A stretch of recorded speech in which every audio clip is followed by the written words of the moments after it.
Si encontramos un ganglio linfático parabólico, eso no sería una enfermedad metastásica. Eso es muy importante que lo entiendan, porque cuando hablemos de estadiaje, de repente hay una pregunta en el examen de estadiaje, es importante que entiendan esto, ¿no? Si son ganglios linfáticos regionales, son N0 si es que no hay, y N1 si es que hay ganglios linfáticos regionales. Pero si hay un ganglio en localización, por ejemplo, supraclavicular, eso sería una enfermedad metastásica.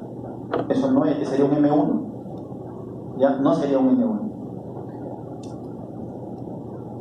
Y esto es con respecto a la metástasis. M0 no hay metástasis, M1 enfermedad metastásica a distancia, es lo que les decía hace un momento. M1A cuando hay ganglios metastásicos que no son regionales, como por ejemplo el supraclavicular, ¿no? M1B es fácil, ¿no? M1B, de hueso, presencia de metástasis de tejido óseo. Y M1C cuando hay metástasis a distancia en otros órganos, por ejemplo, metástasis hepática, metástasis pulmonar, ¿no? Ahora, ¿cómo se hace? Me han escuchado hablar de estadiaje, ¿no? Ya hemos definido que hay estadio clínico 1, 2, 3 y 4. ¿Cómo se hace el estadiaje? Básicamente con exámenes de imágenes y con el examen clínico. El examen clínico ya nos da bastante información, pero esto lo hacemos para descartar enfermedad metastásica. Esto es una gammagrafía ósea. ¿Por qué pedimos gammagrafía ósea? Porque lamentablemente el cáncer de próstata tiene predilección por el tejido óseo y generalmente tiene predilección por la columna.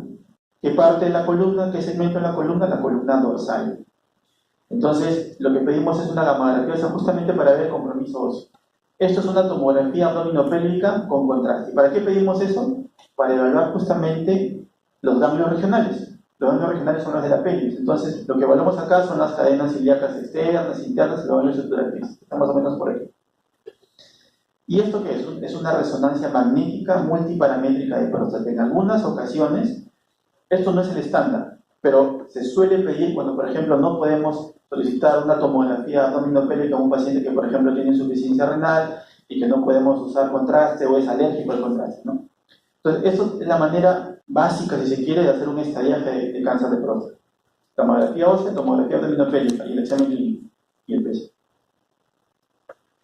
Ahora, también es importante definir qué paciente va a tener un cáncer de próstata, digamos, letal, de peor pronóstico. ¿Y eso cómo se hace? Se hace usando esta clasificación de D'Amico. D'Amico fue un radioterapeuta que evaluó varios parámetros para definir el riesgo de progresión del cáncer de próstata, ¿no?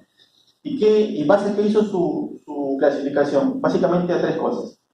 En base al T, en base al score de Gleason, que es un score anatomopatológico, y en base a la determinación del PSA, antígeno prostático específico. Estas son las siglas en español. Entonces, tenemos básicamente tres grupos de riesgo.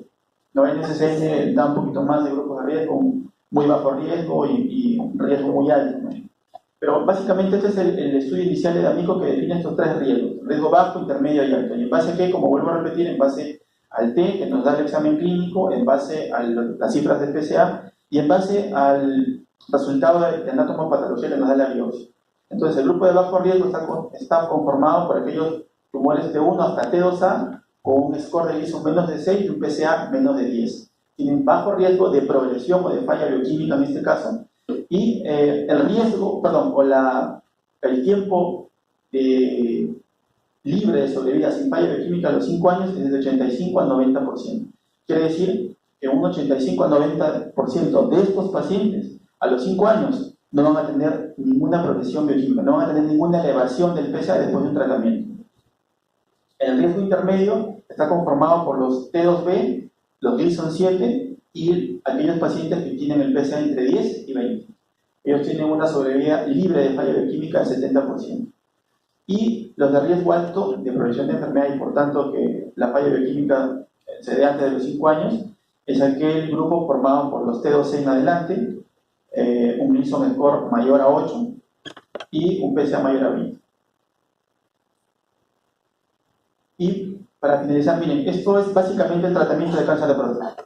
Ya cuestiones más complejas, específicas, de repente, si es que el doctor lo entiende bien, le tendré a exponer algo de eso, pero básicamente esto es el tratamiento de cáncer de próstata por estadios. Como les dije, el estadio clínico 1 y 2 es un estadio clínico localizado. ¿Y qué se hace con un paciente en estadio clínico localizado? Tenemos varias opciones. Una podría ser la observación, que para nuestro medio no aplica. ¿Qué más podemos hacerle al paciente? Prostatectomía radical, que es el tratamiento quirúrgico radical. Si el paciente no puede ser sometido a cirugía por condiciones X, la opción podría ser radioterapia, como podemos ver acá. Y la radioterapia tiene varias opciones a su vez. Puede ser radioterapia externa o radioterapia localizada, que se llama brachytherapy. En el estudio clínico 3, que es el localmente avanzado, el estándar es dar hormonoterapia, y entiéndase por hormonoterapia a la supresión androgénica. Para que tengan una idea, en el cáncer de próstata, lo que motiva el desarrollo y el avance de la neoplasia es la testosterona que tenemos los varones. Entonces, el fundamento del tratamiento de hormonoterapia es bloquear la producción de testosterona. Entonces, a eso denominamos hormonoterapia. En el estudio clínico localmente avanzado, lo que hacemos es dar la hormonoterapia para reducir esa masa tumoral y que pueda recibir una radioterapia más eficaz. Entonces, el estándar, como le digo, para un estudio clínico 3, que es el localmente avanzado, es la hormonoterapia más la radioterapia. Sin embargo, en algunos casos seleccionados también se puede aplicar cirugía, no prostatectomía radical. Sin embargo, puede tener más riesgo de complicación. Y finalmente, para el estadio clínico 4, el metastásico, el avanzado, lo que le ofrecemos es hormonoterapia como tratamiento estándar.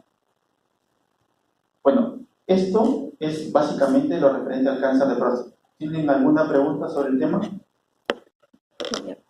No tienen preguntas, avanzo a la otra charla que es cáncer de testículo, y si quieren al final damos unos minutos para una ronda de preguntas, y si no, terminamos en la clase. ¿Sigo con cáncer de testículo? Dale. Lo fuerte de Eden se sabía de izquierda a derecha la anatomía del aparato reproductor masculino. Sacó 20, mientras que yo jalé. Bueno, entonces hablemos ahora brevemente del cáncer de testículo. Dígame, uróloga. El cáncer de testículo es una neoplasia no tan frecuente como el cáncer de próstata en nuestro país. Es una neoplasia, a diferencia del cáncer de próstata, una neoplasia de pacientes más jóvenes. Entonces, en el testículo ustedes recordarán que existen las células que se encargan de la función reproductora y las células que se encargan de la función hormonal, ¿no?, de producir testosterona. ¿Por qué es importante resaltar esto? Porque el 95% de los tumores testiculares son tumores de células germinales. Y el otro 5% son tumores que provienen de las células del estroma. En cuanto a datos epidemiológicos, como les comentaba, son casos raros, ¿no? Pues ni tan raros, sino que no son tan frecuentes como, por ejemplo, el cáncer de próstata. Constituye el 1% de todos los cánceres en varones en el Perú. La incidencia, vean ustedes, es de 3 por 100.000 habitantes. Es más frecuente en la raza blanca, caucásica y en los hispanos. Estos datos son de Norteamérica. Es muy diferente a la realidad también que tenemos en el país. Vuelvo a repetir, es una enfermedad de pacientes o de hombres jóvenes. Hay picos de incidencia para los diversos tipos de tumores testiculares. Si queremos dividir a los tumores testiculares en grupos, digamos, para manejo clínico, si se quiere, tenemos dos grandes grupos: los seminomas, los tumores testiculares llamados seminomas, y los tumores testiculares no seminomatosos. ¿Y por qué les traigo este dato a colación? Porque el pico de incidencia para los tumores no seminomatosos es la tercera edad, y el pico de incidencia más alto para los tumores seminomatosos es la cuarta década de la vida. Solamente 1 o 2% de los pacientes con tumores testiculares presentan tumores en ambos testículos al momento del diagnóstico. La mortalidad es baja. ¿Por qué? Porque ahora tenemos quimioterapia, radioterapia, inclusive cirugía, que prácticamente llega a un 100% de curación en estos pacientes. Si ustedes en algún momento leyeron algo de la historia del cáncer testicular, antes los pacientes se morían porque no teníamos quimioterapia efectiva para este tipo de enfermedad. Bueno, y como les dije hace un momento, el 95% de estos tumores tienen un origen germinal. Realmente es raro. Miren, ocupa el lugar 24 en datos provenientes de Estados Unidos, ¿no? Representa el 0.5% de todos los nuevos casos en Estados Unidos. Es raro para ellos. Y es raro también que ellos tengan la carga tumoral que a veces tenemos nosotros y que vemos en el instituto, ¿no? Hay pacientes que vienen con recurrencias retroperitoneales que ellos no tienen, por ejemplo. Factores de riesgo. Aquí hay algo común para todos los tumores de células germinales, que es esta alteración cromosómica, ¿no? El isocromosoma en el brazo corto del cromosoma 2. Esto va a ser común para todos los tipos de tumores de células germinales, no del cordón. La criptorquidia es el factor de riesgo mejor conocido, ¿no? Hay pacientes que no logran el descenso testicular. Ustedes saben por embriología que el testículo se origina en el retroperitoneo y baja hasta la bolsa escrotal en la edad fetal, pero sin embargo, cuando esto no ocurre adecuadamente, constituye un factor de riesgo para que se presente un tumor testicular, en este caso sería un seminoma. Antecedentes familiares de cáncer testicular predisponen a que un varón presente un tumor, y si este mismo varón ha tenido un tumor en un testículo, lo pone en riesgo de que pueda tener tumor en el testículo contralateral. Anormalidades congénitas asociadas a cáncer de testículo, por ejemplo, tenemos el hipospadia, que es una anomalía en la formación del meato uretral en el pene, está en la parte ventral, y disgenesias gonadales, como el síndrome de Klinefelter. Aquí tenemos, y lo he puesto a propósito en signo de interrogación, a las microlitiasis, porque esto también ha sido motivo de discusión. Se pensaba y se analizó retrospectivamente que las microlitiasis tenían que ver con la aparición de tumores testiculares. Sin embargo, hay datos estadísticos que dicen que hasta un 80% de los pacientes que tienen tumor testicular tienen microlitiasis. Sin embargo, más del 90% de pacientes que tienen microlitiasis no tienen tumor. Entonces, ¿cómo debemos evaluar esto, no? En realidad, las microlitiasis debemos tenerlas en cuenta, en consideración, cuando estamos evaluando a un paciente que tiene factores de riesgo. ¿Y cuáles factores de riesgo serían? Los que estamos mencionando. Si un paciente tiene criptorquidia y tiene microlitiasis, entonces en ese debo tener mayor énfasis al momento de hacer mi evaluación. Entonces, ¿cómo haría una evaluación en un paciente que tiene microlitiasis? Básicamente una evaluación clínica y una evaluación ecográfica. ¿Y cada qué tiempo tendría que hacer eso? Si el paciente tiene microlitiasis, tiene un factor de riesgo, entonces ese paciente debe ser evaluado cada 6 o cada 12 meses en busca de encontrar alguna tumoración en el testículo. Bueno, todos los tumores testiculares tienen como lesión inicial una neoplasia intratubular. Y los pacientes que tienen un cáncer testicular tienen en el testículo contralateral hasta un 5 a 6% esta lesión premaligna. Quiere decir, si yo tengo un tumor en el testículo derecho, ¿no? Si estoy dentro de este grupo del 5 a 6%, tendría un carcinoma in situ en el testículo izquierdo. Sin embargo, solamente la mitad de estos pacientes va a ser un tumor de células germinales. Esta es una clasificación patológica, ¿ya? O sea, para uso del anatomopatólogo. Básicamente lo dividen en tumores de células germinales derivados, que están en relación con carcinoma in situ, y tumores que no están relacionados con el carcinoma in situ. Dentro de este primer grupo tenemos al seminoma y a esta serie de variedades histológicas que corresponderían al grupo de los no seminomatosos. Y en el otro grupo, que no está relacionado con carcinoma in situ, tenemos al tumor espermatocítico, seminoma espermatocítico, al tumor de saco vitelino del tipo prepuberal y a los tumores de células germinales mixtos del tipo prepuberal también. Esto es importante también que conozcan, la vía de diseminación linfática. A ver, normalmente los testículos, los testículos tienen un sistema de drenaje linfático que va hacia el retroperitoneo, como ven acá. ¿Ya? Entonces, cuando hay un tumor testicular, la vía de diseminación preferentemente va a ser linfática en el caso de los tumores seminomatosos. Y va a ser hematógena preferentemente para los tumores no seminomatosos. ¿Y por qué les menciono esto? Porque a veces vemos en el examen clínico que hacen los colegas que examinan, por ejemplo, ganglios inguinales. Los ganglios inguinales no son ganglios que correspondan al drenaje linfático del testículo. Por tanto, no cabría o no se explicaría, salvo alguna excepción, que busquemos ganglios o enfermedad metastásica a nivel inguinal en cáncer de testículo. Entonces, el nivel de drenaje testicular para efectos del cáncer testicular es el retroperitoneo, ¿no? En el lado derecho va a ser la zona paracava, precava e interaortocava. Y en el lado izquierdo va a ser el área paraórtica y preaórtica. Ahora, hay una situación en la que sí podríamos encontrar ganglios linfáticos en relación a cáncer testicular. Me imagino que en sus clases de cirugía, ustedes, si ya pasaron por urología, han visto que el tratamiento quirúrgico, si no lo han visto entonces lo voy a mencionar, el tratamiento quirúrgico inicial, si se quiere, quirúrgico diagnóstico, es la orquiectomía radical.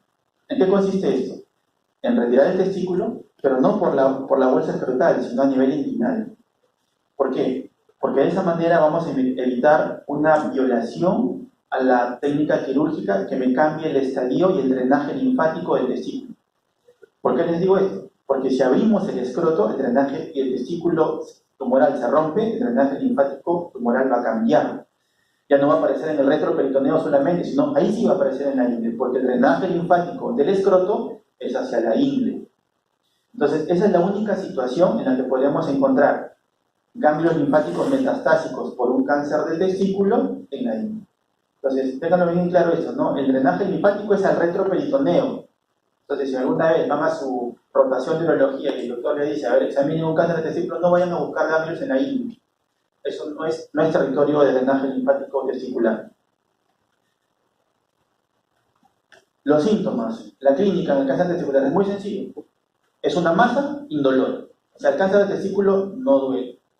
Me olvidaba de mencionar algo. El cáncer de testículo tampoco aparece por un trauma, por un golpe, por una caída, porque eso siempre lo escuchamos en la consulta y no tiene nada que ver con cáncer de testículo. Pero doctor, se golpeó y llegó y justamente en el hospital descubrió que tenía un cáncer de testículo. Sí, pues, el golpe motivó que vaya al hospital, pero el golpe no le ocasionó el cáncer. ¿Ya? Entonces, el trauma a nivel genital no es causa, no es un factor de riesgo, no es un factor etiológico de cáncer testicular, por si acaso. Entonces, la clínica del cáncer testicular, masa testicular indolora, habitualmente solamente un 20% puede presentar dolor. Puede haber ginecomastia, ¿no? ¿Por qué? Porque en el testículo, acuérdense que hay células que producen hormonas y en un 7% de los pacientes puede haber crecimiento normal. Cuando hay enfermedad avanzada retroperitoneal, puede haber dolor en el flanco, puede haber inclusive dolor pélvico, ¿no? Puede haber edema de miembros inferiores por obstrucción linfática. Y hasta un 32% de estos pacientes, al momento del diagnóstico, ya tienen metástasis. Entonces, la metástasis es retroperitoneal, puede ser también pulmonar, cerebral, hepática, qué sé yo. Y esto también es importante que lo recuerden. ¿Cuál es el diagnóstico diferencial? El diagnóstico diferencial de un cáncer testicular. Toda aquella patología testicular que genere masa, ¿no? Por ejemplo, aquí la que no genera masa es el varicocele. El varicocele es una patología del cordón. El hidrocele, ¿cómo harían el diagnóstico diferencial? Muy fácil, le hacen transiluminación al testículo. No, si es transiluminación positiva, entonces, todavía no hay urología ustedes, ¿no? Ya. Entonces les explico, la transiluminación, ¿qué consiste? Es tomar el escroto en un ambiente oscuro y poner una linterna debajo del escroto. Entonces lo que vamos a ver es el testiculito nadando en el líquido. Eso se llama transiluminación. Entonces, vemos a un paciente con masa testicular, hacemos transiluminación para descartar hidrocele. Si no hay transiluminación, entonces descartamos hidrocele. Hematoma, bueno, esto sí tiene que ver con de repente algún procedimiento quirúrgico o de repente algún trauma directamente al testículo, no por un golpe. La orquiepididimitis es una enfermedad inflamatoria infecciosa de pacientes jóvenes, ¿no?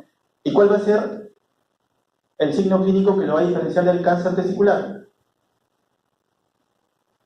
El dolor, ¿no? Un paciente con orquiepididimitis va a tener dolor. O sea, ese testículo va a estar intocable, va a estar rojo, va a estar aumentado de tamaño, va a estar edematoso y es muy doloroso. Entonces, es una manera de hacer el diagnóstico diferencial. Sin embargo, puede haber pacientes que tienen una inflamación testicular producto de una infección y a la vez también tener un tumor testicular. Entonces, ¿qué hacemos en esos pacientes? Le damos el tratamiento antibiótico que corresponde a la infección y luego lo reevaluamos una vez que haya pasado por el proceso infeccioso. La hernia inguinal, bueno, esto es facilísimo, eso sí he llevado, ¿no? ¿Cirugía he llevado? Entonces, la hernia inguinal es una tumoración reductible. En todo caso, acá debería ser hernia inguinal escrotal, ¿no? Es una tumoración que se reduce, o sea, que regresa a la normalidad, regresa a su sitio, si se quiere, a la cavidad abdominal una vez que el paciente pasa de la posición de bipedestación a la posición en 180 grados. Bueno, entonces el diagnóstico es básicamente clínico. La ecografía, en este caso, a diferencia del cáncer testicular, la ecografía aporta bastante información para definir si hay una masa dentro del parénquima testicular, o en este caso para definir las microlitiasis, ¿no? Mira, aquí se ven claramente las microlitiasis de las que hablamos hace un momento. Ahora, una vez que hacemos el diagnóstico clínico, este paciente debe ser sometido a una orquiectomía radical, como ya le he mencionado hace un momento, y simultáneamente debemos hacer los estudios de estadiaje. Nuevamente, al igual que en el cáncer de próstata y en todos los cánceres, hay que hacer un estadiaje, o sea, ver en qué estado está el cáncer, si está localizado, o si está localmente avanzado, o si está a distancia diseminado. ¿Y por qué es eso? Porque de acuerdo al estadiaje va el tratamiento, ¿ya? Entonces, en el caso del cáncer testicular, ¿cómo hacemos el estadiaje? Básicamente solicitamos tomografía abdominopélvica y tomografía de tórax. A diferencia de los colegas, y eso sin criticar, los colegas de medicina oncológica, cuando tienen un paciente con cáncer testicular, ellos piden todo el paquete completo, no piden la tomografía abdominopélvica, la de tórax y la cerebral. Sin embargo, nosotros creemos que la cerebral se debe pedir, ya sea la tomografía o la resonancia magnética, siempre y cuando haya síntomas que sugieren que haya un compromiso metastásico cerebral, ¿no? Los marcadores tumorales también son importantísimos como parte del diagnóstico de un cáncer o de la evaluación de un cáncer testicular. ¿Qué marcadores utilizamos en el cáncer testicular? Básicamente tres: la AFP, la HCG y la DHL, que no la he colocado acá. Las dos primeras sí nos van a orientar a qué tipo de patología puede ser. Recuerden nuevamente que para efectos clínicos y de manejo los dividimos en dos grandes grupos: seminoma y no seminoma. Entonces eso nos ayuda bastante para poder más o menos definir si es un seminoma o no seminoma. Y me van a preguntar de repente, ¿y para qué sirve la DHL? La DHL lo que nos da es una idea de proliferación celular, de carga tumoral.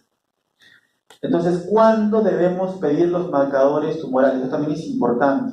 Se debe pedir antes de hacer la orquiectomía y un mes después de hacer la orquiectomía. ¿Por qué? Porque de esa manera nos va a permitir evaluar cómo va evolucionando el tiempo de vida media de los marcadores tumorales. Asumo que entienden el concepto de tiempo de vida medio, ¿no es cierto? ¿Qué es el tiempo de vida medio? A ver, la delegada que está hablando. Es el tiempo aproximado que dura, o sea, un promedio. ¿De qué? A ver, les explico un poco. El tiempo de vida media es, digamos, el tiempo en que el marcador tumoral va a comenzar a disminuir a la mitad de su valor inicial. Entonces, por eso es que si tenemos un paciente que tomamos, hacemos un dosaje, los marcadores tumorales antes de la cirugía, a los 2 días no le voy a hacer un nuevo dosaje de marcadores, porque tenemos que esperar que eso se normalice teniendo en cuenta los tiempos de vida media. Entonces, por eso pedimos más o menos a los 30-35 días después de haber hecho la cirugía, pensando en que estos marcadores tumorales se van a normalizar, ¿no? Porque, bueno, para que tengan una idea, a veces encontramos pacientes, por ejemplo, con HCG en 50.000, AFP en 200.000, ¿no? Entonces no vamos a pedirle un marcador tumoral de control a los 2 o 3 días de la cirugía. Por eso es que tenemos que tener en cuenta el concepto de tiempo de vida media y, de acuerdo a eso, solicitarlo prudentemente 30 días después de la cirugía, en este caso de la orquiectomía radical. Ahora, cabe aclarar algo, ¿no? En los pacientes con cáncer de testículo, el tratamiento no es la orquiectomía radical. La orquiectomía radical nos va a ayudar a tener, digamos, el órgano para poder hacer el estudio anatomopatológico y luego con el estadiaje y la anatomía patológica recién vamos al tratamiento definitivo. Bueno, en cuanto al tiempo de vida media, el AFP tiene un tiempo de vida media de más o menos 3 a 5 días y el HCG de 12 a 24 horas. Ahora, ¿cómo se comportan? Miren, básicamente la AFP y el HCG, ambos van a estar en la mayoría de veces elevados en los tumores de células germinales no seminomatosas. Eso significa la sigla, ¿no? Tumores de células germinales no seminomatosos. Para redondear la idea, en los tumores de células germinales no seminomatosos sí van a estar elevados, sí pueden estar elevados tanto el HCG como el AFP. En cambio, en los tumores de células germinales seminomatosos no están elevados. Entonces, no va a ser posible que les tenga un reporte de anatomía patológica y les digan, es un seminoma puro y tenga la AFP elevadísima. Eso no es seminoma. Pero miren, para toda regla hay excepción. En los tumores de células germinales seminomatosos puede haber hasta un 30% de elevación del HCG. Esto es importante también, ¿ya? Entonces puede haber un paciente que tiene un seminoma, yo le estoy diciendo acá, ¿no? En el seminoma no se eleva ni el HCG ni la AFP. Y por ahí ve un paciente que tiene el HCG elevada y la anatomía patológica le reportan seminoma. Eso sí se puede dar. Ese escenario sí puede existir. Hasta un 30% de pacientes pueden tener ese incremento del HCG en los pacientes con tumores de células germinales seminomatosos. Y otro dato importante. El hecho de tener marcadores tumorales negativos no excluye el diagnóstico de cáncer de testículo. Justamente por eso, ¿no? Porque los tumores seminomatosos no elevan los marcadores tumorales. Y también hay una excepción a eso, ¿no? Hay un tipo de tumor germinal no seminomatoso que no eleva los marcadores. Y ese tumor es el teratoma. El teratoma no eleva marcadores tumorales, es un tumor no seminomatoso. Y es importante porque, vamos a verlo más adelante. Miren, esto es una imagen de un teratoma. Es una tomografía abdominopélvica. Esto es la columna, aquí están los riñones, y aquí tenemos los vasos importantes, esto sería la aorta. Miren cómo esto es el tumor del teratoma, todo esto es el teratoma que desplaza los órganos, y el teratoma tiene una característica importante, que es un tumor que en principio no expresa marcadores tumorales y tampoco responde a quimioterapia. Entonces, el único tratamiento posible y factible para un paciente que tiene este tipo de tumor es la cirugía. ¿Y cuál es el problema con esto? Lo voy a mencionar aquí más adelante en una diapositiva. Estos teratomas son en realidad tumores benignos, o sea, no tienen un potencial maligno. Sin embargo, por su comportamiento, por su crecimiento tumoral, al comprometer otros órganos, los envuelven. Entonces, por ejemplo, si entramos a hacer un rescate de un teratoma, este teratoma a veces está envolviendo vasos importantes, por ejemplo, el hilio renal, y lamentablemente, como no lo podemos separar el hilio renal, va a salir en bloque con todo el riñón. Miren, acá hay otra imagen de un teratoma, aquí en el medio, esto podría ser la aorta, y miren todo lo que ocupa la masa tumoral, y aquí ni se ven los hilios renales, ni un lado ni en el otro. Estas imágenes son imágenes correspondientes a metástasis, acá hay metástasis pulmonar, en la figura que está a la izquierda de ustedes, esta es metástasis cerebral.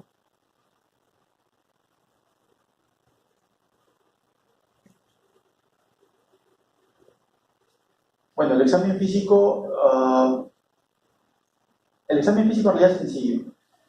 Hay que tomar los testículos entre los dedos anular y medio, dejando libres los dedos índice y circular para poder palpar los testículos. Y lo que habitualmente debemos hacer es palpar la consistencia, cambios en la consistencia testicular. Normalmente esto debería hacerse en el consultorio, pero en la actualidad lo que se está recomendando es que así como existe el autoexamen de mamas, también se haga un autoexamen de testículo. Pero he visto una campaña de la liga que particularmente me parece grotesca, ¿no? Es, digamos, mis bolas. Entonces, yo preferí no participar, sinceramente, porque me parece un poco grotesco el mensaje. Pero a lo que va justamente a esto, ¿no? Al examen de los testículos, a recomendar el autoexamen testicular, y básicamente lo que les digo a los pacientes es lo que tienen que buscar es cambios en la consistencia de los testículos. Normalmente son blandos. Si hay algo duro en el testículo, hay una masa que crece o un testículo está más grande que el otro y no duele, entonces eso amerita una evaluación urológica. Miren, esta campaña es en México, ¿no? 60% de los jóvenes no se revisan por pena, bueno, por vergüenza, le llaman ellos. Y lo que están tratando de hacer con sus bolas en juego es justamente que el paciente tenga mayor conciencia en cuanto al autoexamen testicular, ¿no? Porque es una enfermedad o es una neoplasia de pacientes jóvenes. Acá tenemos la clasificación que más o menos nosotros manejamos. Los tumores testiculares, básicamente, tumores de células germinales, tumores de células del estroma gonadal y metástasis. ¿Qué tumor da metástasis al testículo? Acuérdense, hay dos santuarios en el cuerpo humano, uno es el cerebro y otro son los testículos, ¿no? En virtud de las barreras hematoencefálica y hematotesticular. ¿Quién podría dar metástasis aquí? Para que tengan una idea nuevamente, en el instituto lo que vemos son pacientes pediátricos con padecimientos de leucemias que lo envían al consultorio de urología para una biopsia testicular por incremento de consistencia testicular. Precisamente en razón de estos santuarios que existen, probablemente la quimioterapia no ha llegado ya adecuadamente y ha hecho metástasis por leucemia linfoblástica aguda o linfoma. Entonces, estos son los casos metastásicos que reportan la serie, ¿no? Y aquí están los dos grupos, grandes grupos en los que dividimos nosotros para efectos del manejo, ¿no? Los seminomas, que pueden ser a su vez clasificados en seminoma clásico, seminoma anaplásico y espermatocítico. Y el espermatocítico es el que sale de la regla, no se puede presentar en pacientes mayores de 50 años. Hay una característica importante de todos los tumores testiculares, que es importante resaltar porque justamente por esa virtud que tienen estos, o por esa característica que tienen estos tumores, es que tenemos una alta tasa de curación, es que son quimiosensibles. Y específicamente el seminoma también es radiosensible. Por eso es que en una diapositiva más adelante van a ver que este tipo de tumor puede ser susceptible de tratamiento tanto con quimioterapia como con radioterapia. Y al igual que en el caso anterior, hasta un 30-40% puede presentarse con metástasis al diagnóstico. Los no seminomas tienen otra característica también importante, que son más agresivos, tienen una diseminación de preferencia hematógena, ¿no? Y en este grupo de no seminomas encontramos varios tipos histológicos importantes, ¿no? El carcinoma embrionario, el coriocarcinoma, el teratoma que lo hemos visto hace un momento y el tumor del saco uterino. Bueno, el estadiaje se hace básicamente con los exámenes que he mencionado, con las tomografías abdominopélvicas, la tomografía de tórax, cuando la amerite, la tomografía cerebral. Entonces, de acuerdo al comportamiento y a la respuesta a la terapia, los tumores testiculares, como ya les he dicho en el transcurso de la charla, se pueden dividir en seminomatosos y no seminomatosos. Ambos son quimiosensibles y la radiosensibilidad se le agrega como característica importante a los seminomas, y los no seminomas son menos sensibles a la radiación, pero tienen un potencial metastásico más alto. Miren, este es el TNM de testículo. Les puse esta lámina a propósito porque aquí había una variación en la última clasificación de la JCC. ¿Cuál es esa? Es que han dividido a los tumores testiculares en T1A y T1B en relación al tamaño tumoral.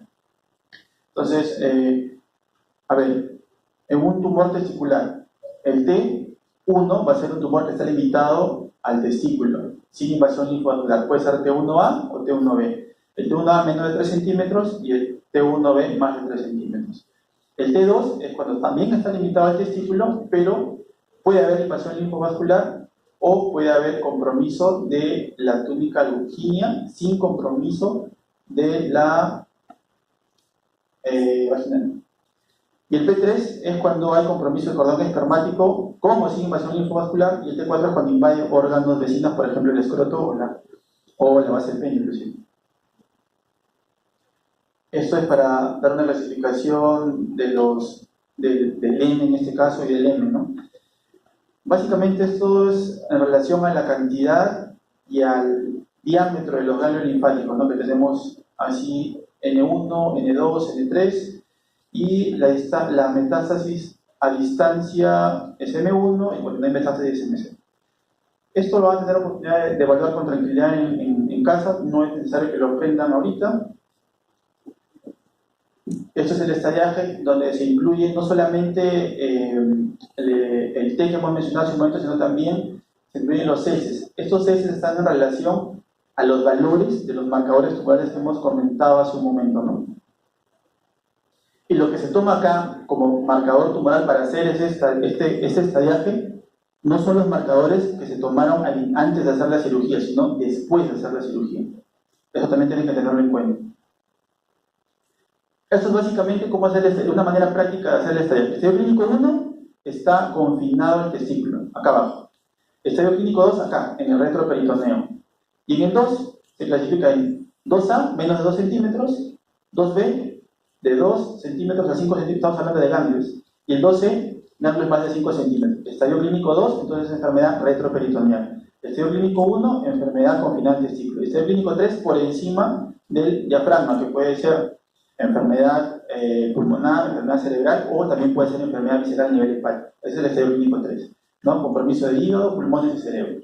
Este gráfico es bien didáctico, así nunca se va a olvidar. Estadio clínico 1, continuado testículo, 2, retroperitoneo. Si lo quieren dividir todavía aún más, en 2A, 2B, 2C, en relación a el tamaño ganglionar. No, menos de 2 centímetros, entre 2 y 5 y más de 5.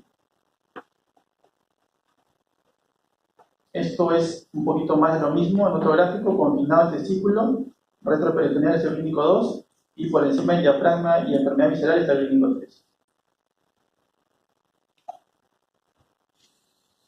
Ahora bien, inicialmente, como les dije, lo que hacemos con el manejo de un cáncer testicular es la orquiectomía radical, pero ahí no acaba, eso no es el fin del tratamiento. O sea, un paciente que ya con un tumor testicular, simplemente no lo operamos y se va a su casa y nunca más regresa. Tenemos que citarlo nuevamente para ver el resultado de la anatomía patológica. Porque vamos a poner el escenario siguiente, ¿no? El paciente viene con un tumor testicular y simultáneamente, ya sea antes o después de la orquiectomía, le hacemos los estudios de estallaje. O sea, le hacemos la tomografía de tórax y la tomografía abdominopélvica. Y sale limpio, no tiene enfermedad retroperitoneal y no tiene enfermedad pulmonar. Entonces le hicimos la orquiectomía correcto, siguiendo la técnica quirúrgica adecuada, ¿no? O sea, no abrimos el escroto para nada, pero al momento que regresa para la evaluación con el resultado de anatomía patológica, lo que tenemos que hacer es ver si ese resultado de anatomía patológica nos da información para enfermedad metastásica microscópica. ¿Por qué? Porque dependiendo de esto que está en este cuadro, ese paciente va a necesitar tratamiento adicional a pesar de que no tiene enfermedad por tomografía de abdomen ni de tórax. ¿Se entiende la idea? ¿Sí, no? Entonces, este paciente no tiene, aparentemente un localizado, regresa a la consulta para ver el resultado de la patología y lo que tenemos que evaluar es, primero, ¿es seminoma o es no seminoma?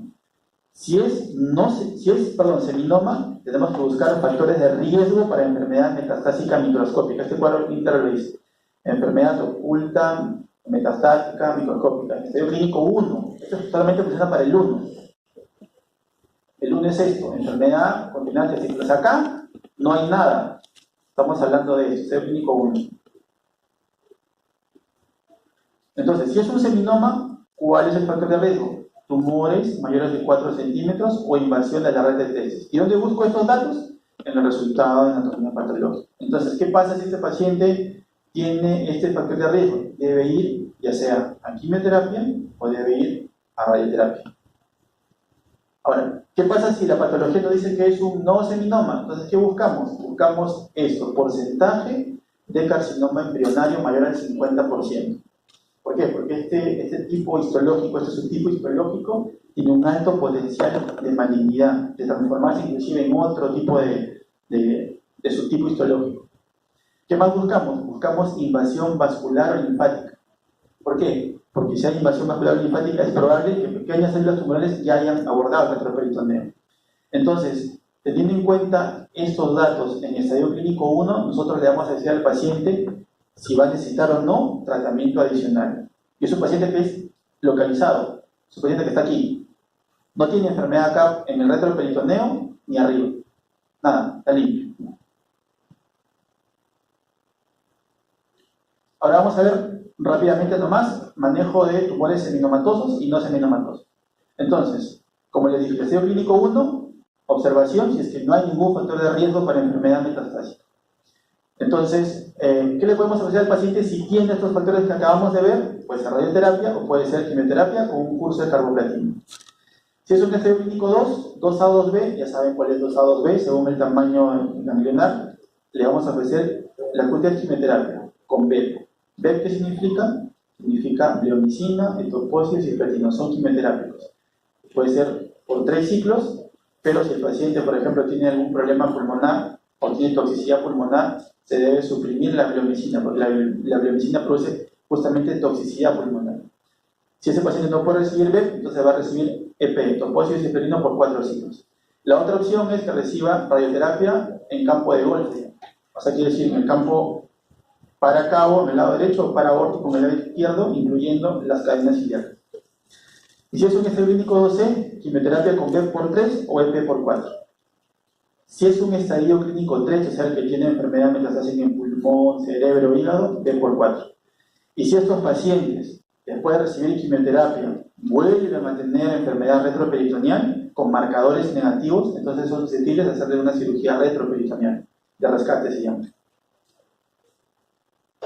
Los no seminomas, al igual que en el caso anterior, el estadio clínico 1, observación, si es que no hay factores de riesgo, porque con un estadio clínico 1 sin factores de riesgo para micrometástasis, prácticamente el paciente está curado, ¿no? Que haya una observación.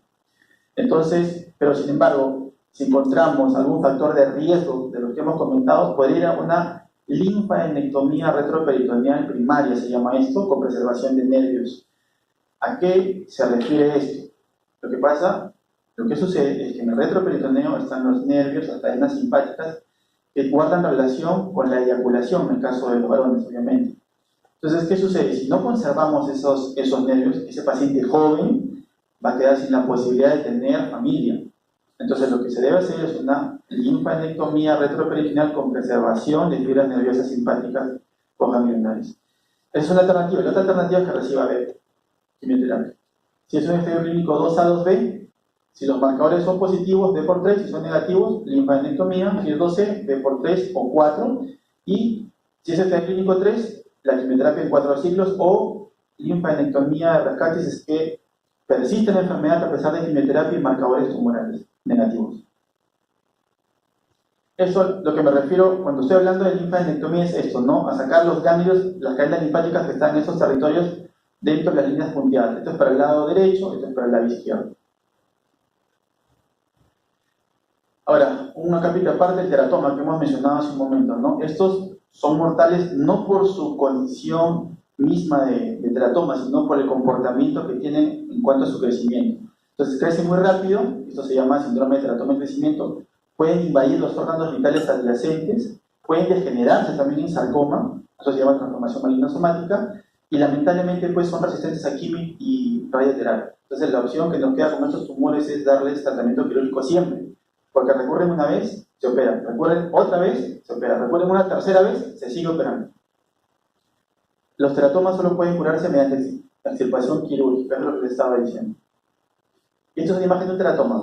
Ya lo vimos anteriormente, acá envuelve estructuras vecinas, y así se ve en la pieza de anatomía patológica. El seguimiento. Después que se opera un paciente con tumor testicular, ya sea solamente leuquectomía o linfadenectomía retroperitoneal, hay que hacer un seguimiento para justamente estar atentos a la recurrencia. Se hace cada 3 meses, los 2 primeros años, después pasamos a 4 meses, a 6 meses, y a partir del 5º año viene una vez al año. ¿Y qué pedimos en cada control? Marcadores tumorales y exámenes de imágenes, ¿no? Ecografía, abdominopélvica. En realidad, las guías lo que mencionan o lo que sugieren son exámenes de tomografía de tórax y abdominopélvico. Sin embargo, en el instituto lo que hacemos es no irradiar demasiado al paciente y pedirle ecografía, radiografía y marcadores tumorales y las tomografías por lo menos 1 o 2 veces al año. Finalmente, es un cáncer de jóvenes, de pacientes jóvenes. Detectándolo tempranamente tiene una alta tasa de curación y una alta tasa de sobrevivencia. Bueno, muchachos, eso ha sido todo. ¿Tuvieron alguna pregunta?